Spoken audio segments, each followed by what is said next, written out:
And thank you for joining us. I'm Natalie Kutchko. We begin with that breaking news. Katherine Mott, owner of the Wintergarden and other prominent local businesses, has pleaded guilty to financial fraud and money laundering. Business and development reporter Dan Gross has been following this story all the way since March and joins us with what we know so far in these new developments. Dan. Natalie, backtracking for just a moment here. This all started in March, at least in the public's eye, when Five Star Bank sued Mott for allegedly using a check kiting scheme to artificially inflate multiple bank accounts. Well, today, investors agreeing with that claim in today's announcement that Mott used that scheme.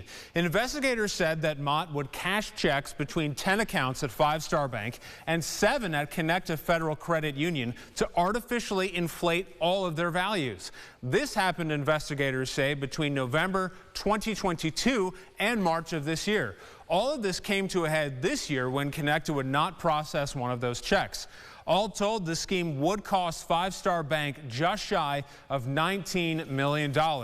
Now, following that initial lawsuit, the courts would appoint a receiver. This person is essentially a custodian of Mott's finances to try and recover as much money as possible and to keep her various businesses, which, Natalie, as you said, include the Wintergarden, Monroe's, Divinity, and the Crescent Beach, running. In a federal court filing dated November 26th of this year, the receiver drew a conclusion strongly believing that the sale of her businesses and non-business assets would allow the receiver to, quote, make payments and disbursements in the ordinary course of business. So yes, that does leave us with a pretty big question here.